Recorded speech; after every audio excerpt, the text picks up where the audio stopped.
Ele, Maddox, vivência de canalização com guias espirituais. Capítulo 8, o pacto.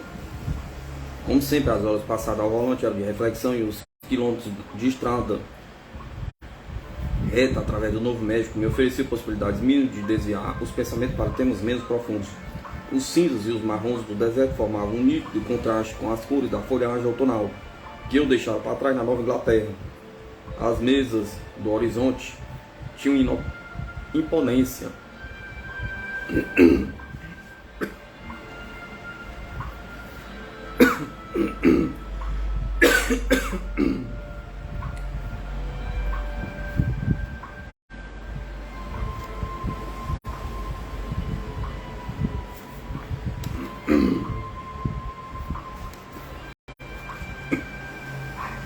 Mas a paisagem mediante parecia desnunda para esta nativa da Nova Inglaterra.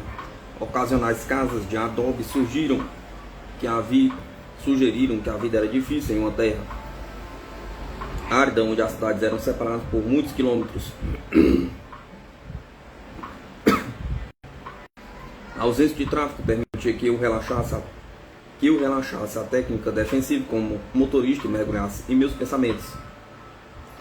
Tinha voado para El Paso, Texas, a fim de visitar o meu filho Tony, que estava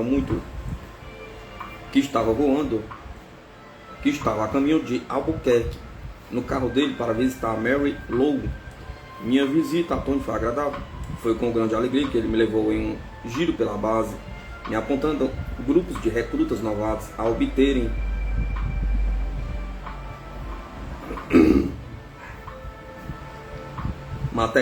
material básico, mostrando a escola onde recebi treinamento médico avançado.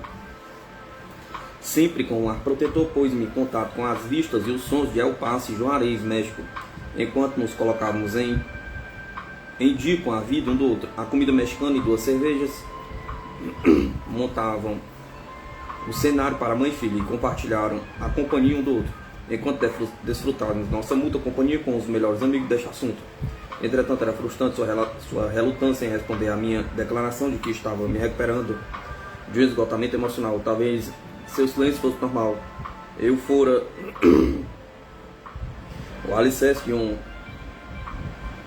lastimável e cuidara dele. Eu fora um alicerce de um lar estável e cuidava dele durante a infância e a adolescência. Agora Tony era adulto e também um rapaz em sintonia com a espiritualidade, eu que estava encontrando sua área de serviço à humanidade no campo da medicina. Entretanto, não conseguia admitir que as fendas do meu alicerce tinham mudado. Aqui eu já não era mais a rocha de estabilidade a qual se lembrava. Agora Tony tinha as próprias fundações sobre as quais construir sua vida. Mas a ideia de uma mãe enfraquecida e diferente, ainda que fosse para melhor, parecia ameaçar. Não conseguíamos ter a conversa que eu esperava. Isso teria de ficar para outra ocasião. O que há na doença emocional que é tão amaciadora para outras pessoas, imaginei. A julgar pelo que nos mostravam em programas de entrevista na televisão e outras reportagens dos meios de comunicação, não restavam mais assuntos proibidos. Contudo, poucas pessoas conseguiram ou se dispuseram a se relacionar comigo como uma pessoa que não se recuperava de uma doença emocional. Se eu tivesse estado hospitalizado, que foi uma possibilidade em determinado momento, sem dúvida, as flores responderiam com flores, cartões e visitas, como paciente de hospital indefesa e controlada, mas as ameaçaria. No entanto, não conseguiam se relacionar comigo como uma pessoa atuante. Um gesso daria validade a uma perna quebrada, mas a dor emocional não usa ataduras. O comportamento é difícil de compreender e a doença é quase sempre negada. Agora eu estava a meio caminho do meu processo de cura e reconheci que era tão longo e solitário quanto esta rodovia interestadual do Novo México. E é por esta razão que precisava contar a sua história, disse a voz. Interrompendo o curso dos meus pensamentos. Conte como é sofrer um esgotamento emocional, curar-se e se comprometer outra vez com a vida espiritual. Mas sempre que estava pesquisando e analisando material canalizado, repliquei. Mas pensei que estava pesquisando e analisando material canalizado. Repliquei. sua vida é comparável à daqueles canais? Foi a resposta. Vocês todos tiveram solitárias experiências de cura na vida.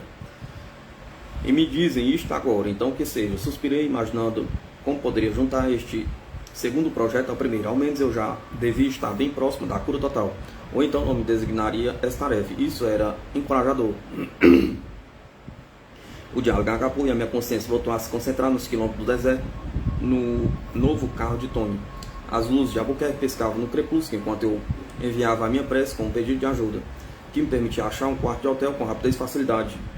Quando parei no primeiro grande hotel barato nos arrepaldes de Albuquerque, a funcionária da recepção me deu o único quarto vago e solteiro que acabaram de recusar para um casal. Não apenas consegui o último quarto, como também a funcionária foi muito solicita comigo, uma mulher viajando sozinha, e me aconselhou a estacionar perto das luzes do escritório do hotel. Obrigado de novo, forças superiores. Na manhã seguinte, tomei o café da manhã bem cedo, dei uma olhada no mapa rodoviário de Albuquerque. O trajeto para a casa de Mary parecia simples e o fiz sem errar uma esquina. Eu ouvi falar dela através de amigos em comum, que se referiam com referência à fonte canalizada de Mary, a senhora, e as cartas que ela me enviou foram sinceras e amigáveis. A casa de Mary era um bangalô bem cuidado, em uma tranquila zona residencial de Albuquerque. Um cachorro grande veio correndo ao meu encontro, enquanto uma mulher esguia de meia idade com um liso cabelo castanho e olhos expressivos abria a porta. O bom humor e o jeito despretensioso de Mary logo me deixaram à vontade. Ela passou facilmente do papel de anfitriã que faz o convidado se sentir em casa para o tema de uma entrevista. Seus modos simples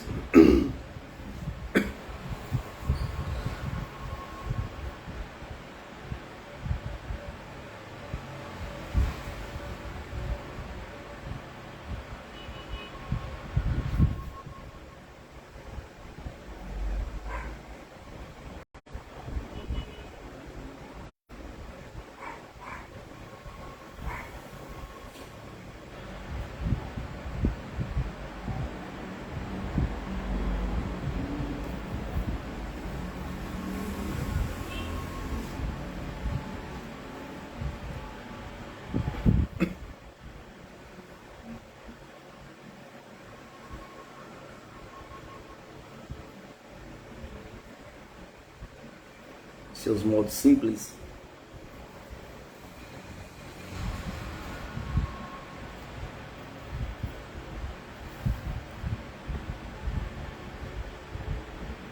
facilitaram a nossa transição de uma reunião entre estranhas para um encontro de amigas. Os sentimentos, as emoções dela fluíam sem dificuldade, enquanto Maria relembrava sua infância. Minha família é da Nova Inglaterra, começou ela, despertando em mim recordações familiares e comuns a nós duas. Cresci com minha irmã em Cohasset, Massachusetts, e sob muitos aspectos tive uma infância feliz. Pertencia a uma família abastada e muito respeitada na cidade. Entretanto, a importância que dava a status e classe social na Nova Inglaterra era sufocante. Havia uma hierarquia rígida na qual todo mundo era melhor do que algumas pessoas e, por sua vez, era encarado com superioridade por outros. Eu detestava as falsas aparências naquela época, a década de 50. Protestante não se misturava com católico, e alguns católicos desencorajavam os filhos a fazerem amizades com protestantes, em especial os incrédulos unitaristas. A desunião era um mistério para mim. Rebelei-me contra isso no último ano do curso secundário, ao anunciar que ia me converter ao judaísmo, embora nunca o tenha feito. Mary foi criado na igreja unitária, que dizia amar. O espírito era muito importante para mim. O pastor fora Quaker e compartilhava com todos o profundo sentimento de espiritualidade. Eu ia à igreja mesmo quando meus pais não iam. Lá me sentia parte de algo que transcendia a realidade conforme a conhecia. As vibrações de amor, paz e alegria eram intensas. Havia mais algo no seu interesse pelo judaísmo do que a rebelião contra o conflito católico-protestante da gay. Oh sim, acho que sim. Era muito dos meus sonhos. Em muitos dos meus sonhos de infância, eu era perseguido pelos nazistas e preso em um campo de concentração. Por estes sonhos, bem como através de outras fontes, parece provável que eu tenha sido uma judia que morreu no Holocausto. Sempre senti forte afinidade com o povo judeu, com medo e um medo irracional de homens louros. Os temores experimentados naquela vida parece que se transferiram para esta. Então suspeito que vim para esta vida num ricochete, sem preparação e curas adequadas. Durante a infância, a escola secundária e a universidade, e a minha ansiedade era muito alta. Um lar estável e uma infância relativamente feliz não serviam de compensação para o trauma desta vida passada, indaguei. De certa forma, minha infância foi muito dolorosa, respondeu ela. Uma parte da minha psique se dividiu quando eu estava com apenas 2 anos e só se reintegrou depois que mudei para o Novo México há 8 anos. A ruptura foi simbolizada por um acidente que sofri aos 2 anos, quando meu polegar direito quase foi decepado, embora eu tivesse implantado de novo. As sequelas do trauma perduraram por mais de 30 anos. Refleti sobre minhas experiências de infância e adolescência na Nova Inglaterra e imaginei quais mecanismos de adaptação Maria usou para se ajustar às atitudes tradicionais desta região. Por fora, éramos uma família feliz, prosseguiu Mary, mas eu também enxergava o que havia por trás da hipocrisia ao meu redor. Nasci com o dom da visão intuitiva e quando criança sabia que aquilo que eu estava sentindo era diferente do que me mandavam ver e acreditar. Nossa família mantinha uma boa fachada e ninguém jamais admitia que havia problemas. Éramos a família perfeita, mas eu sabia que a verdade era outra. Embora eu mantivesse um bom relacionamento com meus pais, precisei romper a barreira das aparências para alcançar minhas verdades mais profundas. A fim de sobreviver quando criança, anulei a visão interior, que só começaria a voltar após 1979. Como preparação para a minha mudança para o Novo México, naquele ano sonhei que nazistas me caçavam e eu descia uma escada para escapar por um túnel subterrâneo. Ao pé da escada estava uma pessoa com óculos enormes. O homem não fazia nada. O homem não dizia nada, mas eu sabia que sua visão lhe conferiu o poder de discernir por qual porta cada um devia passar. Era de uma objetividade total, limitava-se a ficar ali sentado em silêncio, vendo tudo. De repente, percebi que tinha anulado a minha visão interior porque fora perigoso demais para mim enxergar. Agora chegará a hora de me permitir enxergar de novo, mas estou me adiantando. Você mencionou que cresceu em estado de ansiedade, disse eu. Sim, a ansiedade manifestou-se nos primeiros anos da infância, com um problema cardíaco que foi diagnosticado como fibrilação atrial, taquicardia e extrasístoles. Os ataques me apavoraram, além do mais, comecei a ter enxaqueca no início da adolescência, bem como muitos ataques de tonsilite. A atenção amorosa de que tanto necessitava era um reforço para estar doente. Como foi a sua adolescência, daguei? Fiquei ainda mais ligado à igreja unitária, tive participação ativa na juventude religiosa liberal. Durante o curso secundário e a faculdade, o teatro foi uma importante válvula de escape. Como atriz, podia interpretar muitos personagens, bem como experimentar um sucesso que estimulava meu pouco amor próprio. Fui escolhida a mais bonita da turma na escola secundária. Ganhei prêmios em atletismo e fui eleita para a National Honor Society. Entretanto, por trás das atividades de extinções, senti uma terrível solidão, ficar mais feliz quando tanto na igreja quanto com o nosso cachorro no Santuário dos Pássaros.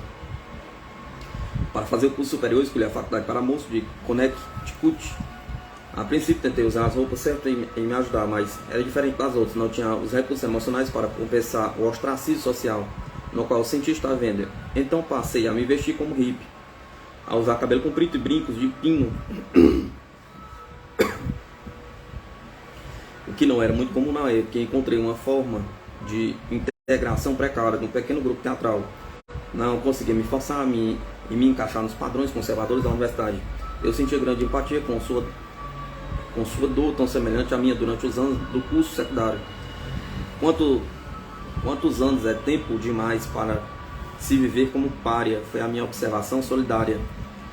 Quase não consegui chegar ao fim daqueles 4 anos. Minha primeira tentativa de suicídio foi durante o 2º ano, causado do vazio avassalador que senti quando o estudante de medicina por quem me apaixonei me disse que não me amava. Em meio a uma grande confusão emocional, eu escolhi o bosque da universidade como local para cortar os pulsos. Paradoxalmente, a beleza do bosque era uma ratificação da vida quando senti na pele o contato da gilete. Entrei em pânico e corri para a enfermaria da universidade. Mandaram que me recuperasse em casa por algumas semanas, mas não obtive a orientação de que necessitava. Para minha vida se filtrava através dos sentimentos e das emoções e eu tinha poucas defesas contra o mundo racional e irracional ao meu redor. Você voltou à faculdade? Perguntei. Sim, sofri outro golpe durante o curso universitário. Era uma diretora de cena e assistente da direção de Mary Goldround Tete, em Surbridge, Massachusetts. O grupo de Natal morava em um casarão que funcionava como dormitório. Certa tarde, no fim do verão, um dos atores me ofereceu uma carona para a cidade, onde eu tinha umas coisas para fazer. Embora ele estivesse agindo de maneira um tanto estranha, não liguei para as minhas desconfianças, porque ele era membro do grupo. Ele me seguiu por toda parte, como um cachorrinho, enquanto eu tratava das minhas incumbências. E depois voltamos para o carro. Em vez de voltar para o teatro, foi na direção oposta. Corria como um demônio surgindo do nada. Eu estava apavorado e suplicava que me levasse de volta. Então, ele não parava de me mandar calar a boca. De repente parou diante de um bar à beira da estrada. Insistiu para que eu o seguisse. Pediu 3 martinhos duplos e tomou enquanto eu ficava ali, meio entorpecida. Tentando bancar a boazinha, e minha ingenuidade achava que tudo acabaria bem se eu fizesse o que ele mandava. Então voltei para o carro com ele. Estava enganado, ele continuava se afastando cada vez mais do teatro. O medo me paralisava, então inexplicavelmente freou o carro, deu meia volta e voltou para o teatro em disparada. Naquela noite ele foi ao meu quarto, sentou na minha cama e, com toda a calma, me contou o que planejava fazer. Com grande prazer e sem o menor sinal de remorso, relatou com riqueza de detalhes como planejaram me estuprar e matar. Como ainda restavam 10 dias de temporada e eu queria concluir, o diretor me designou um segurança. No último dia, o meu segurança tentou me violentar. Para piorar as coisas, um dos rapazes do grupo comentou que eu devia ter feito algo para provocar este incidente. Eu não fizera nada. Isto em meados da década de 60, quando ainda se culpava as mulheres por tais agressões. E ainda que se encarasse o estupro como um ato de violência e ódio para com as mulheres. Afora os danos causados à sua psique, como a dor e a raiva interior afetaram o seu problema cardíaco, perguntei. A minha ansiedade subiu às alturas, o coração batia aceleradamente. Acabei me hospitalizando para uma semana de teste. Foi então que os médicos deram o diagnóstico. No último semestre do meu 4º ano, a ansiedade era tão grande que não conseguia completar os créditos do curso. E a faculdade me permitiu ficar com uma carga horária menor. Formei-me em inglês e fui trabalhar como recepcionista para a Boeing Company, em Seattle, Washington. Cerca de 2 anos depois retornei ao leste e trabalhei como coordenador de conferências do New England School Develop Council em Cambridge. Eu adorava e trabalhei lá de forma intermitente por vários anos. Foi no meu primeiro ano com esse trabalho que conheci Sandy. Os 6 anos de casamento com Sandy foram cheios de viagens e aventuras com as quais a maioria das pessoas apenas sonha.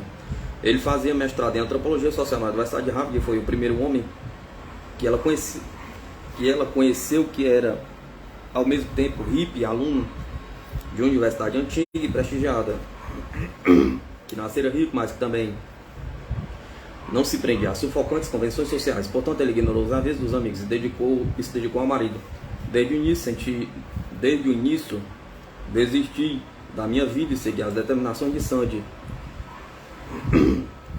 ignorando os meus sonhos e me concentrando nos deles. Prosseguia Mayra.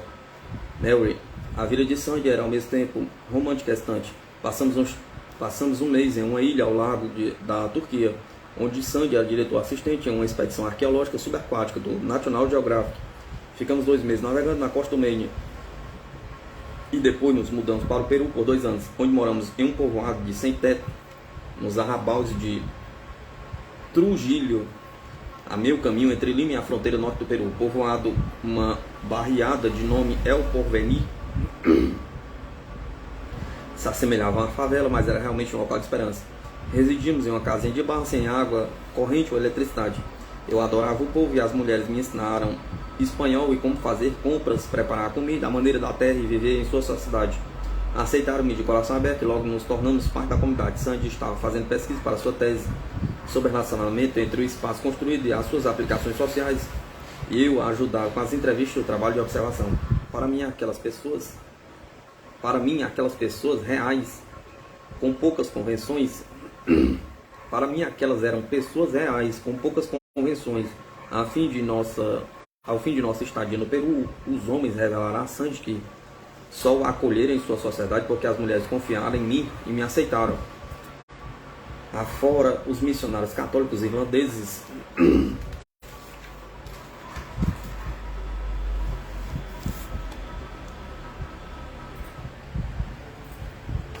nenhum gringo jamais morara antes em uma barriada peruana e nós dois convivíamos sem problemas com ladrões, criminosos e miseráveis. Foi difícil voltar para casa? Perguntei. Levamos um ano para superar o choque cultural, respondeu Mary. Passamos um tempo em Vermont, onde Sandy escreveu sua tese e eu trabalhei no meu livro, O Man of Hope, um romance não ficcional baseado em entrevistas e experiências com 3 das minhas amigas peruanas. Então regressamos a Cambridge e o casamento acabou de repente um ano depois. E para mim foi muito traumático. Sandy terminou a tese e formou-se. E depois anunciou que dentro de 2 dias ia me trocar por outra mulher. Ao nível consciente isso foi totalmente inesperado. Em outro nível, eu vivia correndo dos nossos problemas, literal e metaforicamente. E teve como consequência eu não consegui mais correr. Estivera praticando Cooper, apesar da dor intensa nos joelhos, até que acabei provocando um problema tão sério na rótula, chamado rótula corrugada, a ponto de mal conseguir andar. Os joelhos ficaram gravemente comprometidos e eu usava muletas quando Sandy partiu. Precisei ficar quieto, aguentar a dor, tanto no nível interno quanto externo. Os joelhos demoraram um ano para sarar, porém a negação parcial continuava sendo a minha defesa mais poderosa. Enterrei as emoções no corpo. Quando Sandy foi embora, o corpo reagiu com sintomas típicos de artrite nos ombros e quadris. O corpo inteiro doía terrivelmente, enquanto eu tentava manter a fachada de quem jamais deixa a peteca cair. O serviço lá no trabalho foi a minha salvação. Mergulhei de cabeça no trabalho. Mas à noite me contorcia de agonia no chão e redigi o jornal para tentar me controlar. Meu cachorro Bart estava sempre ao meu lado e foi meu melhor amigo nessa fase. A maior parte do ego, já frágil, morreu com o fim do meu casamento e o resto se desintegraria quando Bart falecesse. Um ano após a separação, os médicos diagnosticaram que Mary tinha melanoma de 4º grau, uma forma grave de câncer de pele na barriga da perna esquerda. O 4º grau significava envolvimento com nódulos linfáticos e um prognóstico de 6 meses de vida. Uma cirurgia retirou o melanoma e os médicos quiseram também remover os nódulos linfáticos da perna esquerda. Mas não deixei, disse Mary, porque não conseguia acreditar no que estava acontecendo comigo. Além do mais, se era verdade que só me restava 6 meses de vida, porque me submeter ao sofrimento resultante de mais uma cirurgia, perguntava. Muitas pessoas devem fazer essa pergunta, acrescentei. Que caminho para a cura tomou? Pergunta. Fui convalescer na casa dos meus pais e lá passei muito tempo sentado no penhasco, de frente para o oceano, perdido em contemplação meditativa. Uma boa parte da cura interior ocorreu então. Enquanto me voltava para dentro de mim mesmo, uma equipe de especialistas de outro hospital questionou o diagnóstico original. A opinião dos especialistas quanto à possibilidade de eu ter um verdadeiro melanoma ficou dividida e esta divergência me bastou. Se os especialistas não conseguiam concordar se eu tinha um câncer ou não, decidi que não tinha. Não houvera recorrência. Entretanto, você sofreu o trauma de acreditar que iria viver apenas 6 meses, disse eu. Isso deve ter lhe causado uma profunda consequência espiritual. A experiência de enfrentar a morte estimulou o que, a meu ver, foi um processo autocurativo. E isso foi o pivô do meu desenvolvimento como curadora. Esse episódio me forçou a passar por muitos níveis de consciência, de modo que tive de examinar a questão de vida e morte de um modo muito pessoal. Tal atitude me forçou a começar a enfrentar os enormes temores que mais tarde equacionei com a minha senhora. No final da década de 70, a alta ansiedade era a minha companhia constante. Mary refletiu sobre o quanto era evidente que estava causando danos ao próprio corpo, por ignorar como devia mais tratar a si mesmo com carinho. A dor emocional foi enterrada. Ao correr para bem longe dos problemas, a dor simbolizada pelo Cooper diário, ela provocou a lesão nos joelhos e foi obrigada a parar e enfrentar os problemas. Durante um ano precisou reduzir o ritmo e aguentar a dor dos sintomas de artrite. Então o melanoma na barriga da perna esquerda indicou a negação da intuição. O hemisfério direito do cérebro, que governava as funções intuitivas, criativas, controla o lado esquerdo do corpo, explicou Mayra.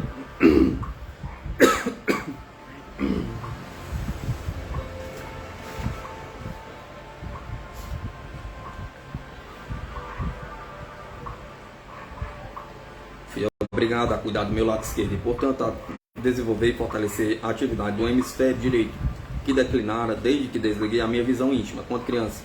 Como parte do processo autocurativo, Mayra decidiu tirar férias prolongadas e virou uma eremita com o cachorro e seus escritos. Ela e Bart brincavam na praia e passeavam nos bosques durante o ano que passou levando uma vida de eremita e cuidando de casas alheias para não pagar aluguel. Nesta época era doloroso por demais para ela estar com outras pessoas. Foi então que o meu cachorro Bart morreu. Ela estava correndo nas praias de Nantucket quando sofreu um infarto. Fiquei arrasada. Ele estava correndo nas praias. Fiquei arrasada. Surgiu um vômito crônico e mergulhei em depressão profunda. A segunda tentativa de suicídio também não foi planejada. Estava caminhando pela praia um dia sombrio e chuvoso após me amputar de biscoitos, o que me salvou de maneira drástica o nível de açúcar no meu sangue, o que alterou de maneira drástica o nível de açúcar no meu sangue. Durante o passeio, um conhecido e as amizades que trocamos aprofundou a depressão. Continuei andando pela praia como se estivesse em transe. Entrei no mar com a intenção de me afogar. A última coisa que me lembro foi a água me chegando aos joelhos. Recuperei a consciência 2 horas depois. Eu estava deitado no alto das dunas, perto da estrada. Não me lembrava das últimas 2 horas ou como foram parar ali. De alguma forma me tiraram da água e me puseram a salvo na praia. Ainda em estado de transe, me arrastei para casa. Tomei um banho de chuveiro e fui ao cinema, onde sentei ao lado de um albino. Conversamos e depois do cinema ele me levou para jantar em um restaurante. Não havia outros fregueses lá, apenas os empregados, normalmente. Normalmente ficaria com medo deste homem, de aparência estranha, mas me sentia à vontade com ele. Nunca o vira antes e nunca mais tornei a vê-lo. Muitos anos depois percebi quem pode ter sido aquele homem. A energia que canalizei, a qual chamo de Minha Senhora, é realmente uma energia de grupo, que tem a Senhora como porta-voz. Quando entrei no mar para me matar, o grupo da Senhora interveio ao me lembrar que, ao nível da alma, eu concordara em vir para esta vida e servir de canal a esta energia de grupo, da qual também era membro. Não podiam intervir diretamente na minha vontade de decisão pessoais, porque isso teria violado a lei universal.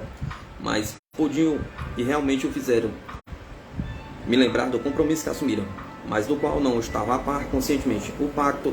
Acredito que o albino era membro deste grupo que, de algum modo, assumiu a forma humana por algumas horas. Ele me alimentou tanto literal quanto emocionalmente. No dia seguinte procurei aconselhamento no centro de saúde mental do lugar.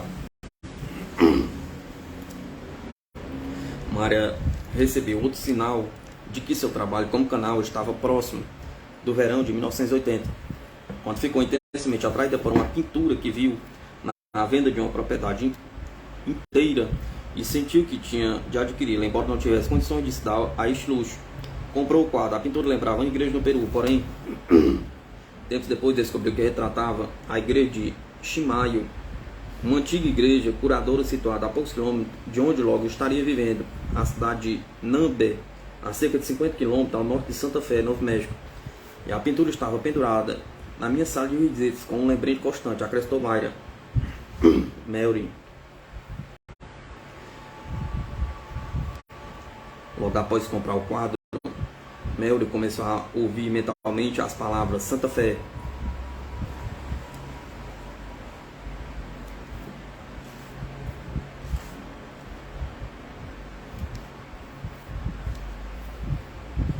Como Bart morrera, decidi me mudar para a cidade de Nova York, prosseguiu ela. Mas antes resolvi ir a Santa Fé, porque a voz era muito insistente. Eu vou ir para o Novo México, aluguei um carro e explorei o lugar. Nunca tinha feito nada tão impossível. A viagem era para ser apenas umas férias, mas foi conduzida ao Centro de Cura Alternativa, em Santa Fé, onde me fixei primeiro. Depois passei a ter participação ativa na Igreja da Ciência Religiosa, logo formei uma rede de amizades. As pessoas me acolheram em seus lares, dormi no chão e em sofás, e me integrei à comunidade. Tinha chegado em casa tinha chegado em casa. Quando a mulher se muda para Santa Fé, costuma lhe dizer que não conseguirá achar nem trabalho, nem moradia barata, nem um companheiro. Na verdade, Santa Fé espanta muita gente. Mas encontrei uma casa, um emprego e um companheiro bem depressa, e desta ordem, disse Mary. As vibrações da região me proporcionaram um grande apoio e meu processo de cura se acelerou. Parece que agora você está pronto para dar início ao trabalho de canalização, disse eu. O que provocou isso? Pergunta. A canalização começou de forma bem inesperada e sem dúvida não foi algo que eu provocasse conscientemente. Meus interesses principais se concentravam em escrever e em gente, e não me ligava em canalização ao pensamento da nova era. Sempre foram uma pessoa de mente aberta e um tanto voltado para a metafísica e, contudo, nunca tinha me interessado por canalização. Um dos meus amigos era J.R. Varden, que estava estudando a terapia da polaridade do tecido conjuntivo. Ele precisava de um corpo para praticar. Então me ofereci como voluntário. Durante a primeira sessão, J.R. apertou um ponto na minha parte interna da minha coxa esquerda. Sentei impertigada na mesa de exame e a minha senhora falou através de mim. Depois me deitei e pirei. Por mais bizarro que este começo possa parecer, contou mesmo com muita orientação e proteção. J.R. trabalhava ativamente com metafísica e cura espiritual há mais de 20 anos e logo percebeu o que estava acontecendo. Tornou-se um guia importante nos meses seguintes, bem como um curador que ajudou Maria a se livrar, ou Mary, a se livrar de muitas práticas e teorias do passado. Antes de iniciar o tratamento com polaridade do tecido conjuntivo, J.R. me deu uma leitura psíquica, na qual via uma garotinha com rabo de cavalo vinda para Santa Fé, se tornando mulher. Por fora eu era uma mulher, mas por dentro não passava de uma menininha que preferia dormir a enxergar. Uma parte de mim nunca havia amadurecido. Chegar na hora de juntar os pedaços da minha psique, que se dividiram aos 2 anos e meio. O hemisfério esquerdo do cérebro, que controla quase todo o funcionamento linear e racional, governa o lado direito do corpo. E a decepção do polegar decepação do polegar não tinha representado apenas a quebra da vontade, mas sido também uma manifestação externa de separação ocorrida na psique entre a orientação do hemisfério esquerdo e a do direito. Mary define J.R. como a parteira da minha senhora, porque foi decisivo para um nascimento muito difícil. O primeiro ano foi traumático, porque imaginei se não estava endoidecendo. Como restava pouco do ego em mim, a minha senhora conseguia falar através de mim com muita facilidade. A princípio vinha nas horas mais estranhas, sem se anunciar. Entretanto, nunca me colocou em situação embaraçosa ou em perigo físico. A minha senhora era sempre sábia e amorosa e nunca fazia julgamento moral. Ainda assim, o terror persistia. Quando eu estava em casa sozinho, às vezes gritava e chorava de dor emocional, enquanto que tinha um desdobramento de personalidade e vivia com medo horrível de que os enfermeiros do hospício viessem me pegar. Se fosse pela minha vontade, teria cancelado o pacto com o grupo da minha senhora. A senhora surgiu regularmente durante as reuniões semanais para meditação em grupo. Os membros do grupo confirmaram o alto nível espiritual da qual provinha a senhora e as experiências positivas que estava tendo com ela. O terror diminuiu ao perceber quanto bem adivinha da canalização, e sua confiança na senhora aumentou.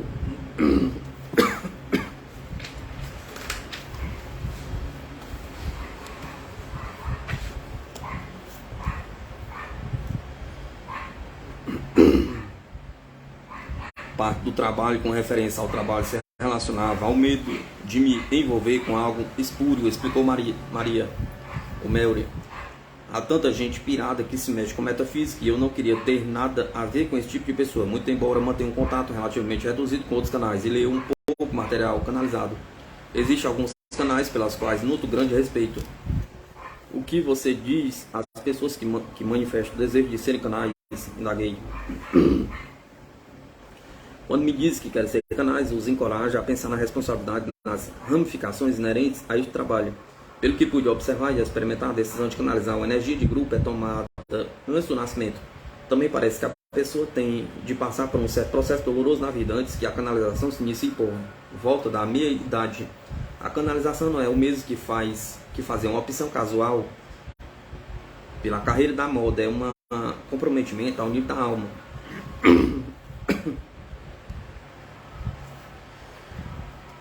não sei, não só passei por um processo muito doloroso para me tornar um canal, também aceitei uma responsabilidade enorme junto com esta dádiva. Quando vejo outros canais usar de maneira errada as energias que vêm através deles, fico não só zangada, como também muito triste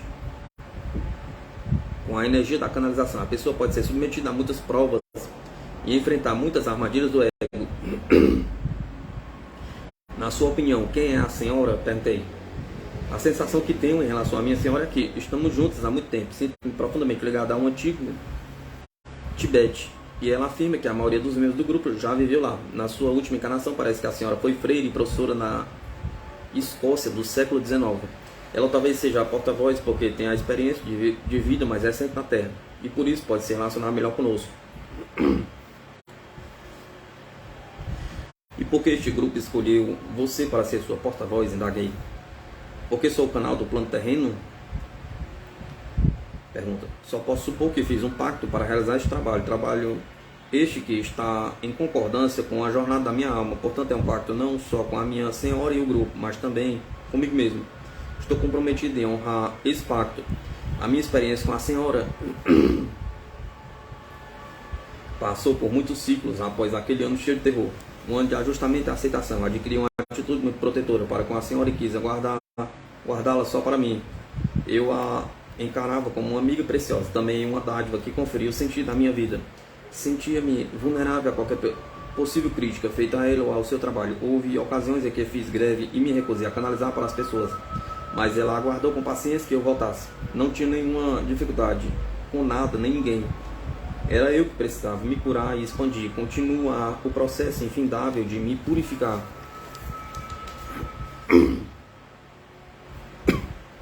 Após mais de 7 anos trabalhando com a senhora, minha confiança nela é implícita.